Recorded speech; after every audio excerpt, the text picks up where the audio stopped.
Is-Segretarju Parlamentari Rodrigue Galdes ma jemminx li għandha tinġar responsabbilta politika fil-każ dwar uffiċjal fis-segretarjat tiegħu li talab tixħim minn nies li ridu japplikaw għal housing soċjali.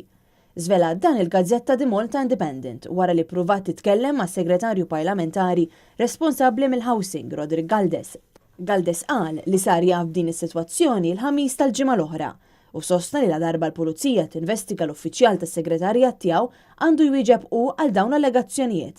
L-uffiċjal involut din il-kwistjoni u Charles Spiteri li wara l-elezzjoni li għaddiet intbagħat mill-uffiċċju tal-Prim Ministru biex jaħdem fis-segretarjat ta' Rodrigue Galdes. Issa qed ikun allegat li hu kien qed jitlob tixħim f'każijiet fejn nies kienu qed imorru jitolbu għal housing soċjali. Di Malta Independent qalet li Spiteri kien qed jitlob bejn 400 euro u 600 euro għal kull każ. L-uffiċjal pubbliku li nqabad jitlob tixħim mingħand min qed ifittex akkomodazzjoni soċjali huwa għal kollox atroċi u kundannabbli.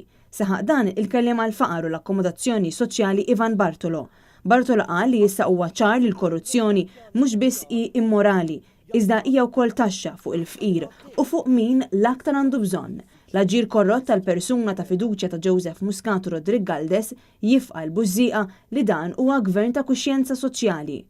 Din il-persuna ta' fiduċja prova jisfrutta l-gwadan tiegħu sitwazzjoni ta' faqar u problema ta' nuqqas ta' units ta' akkomodazzjoni soċjali li ħoloq gvern laburista stess.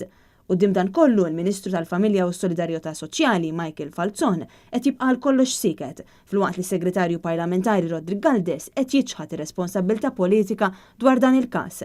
Il-Partit Nazzjonalista mhux se jibqa' siket quddiem dawn l-inġustizzji temm jgħid Ivan Bartolo.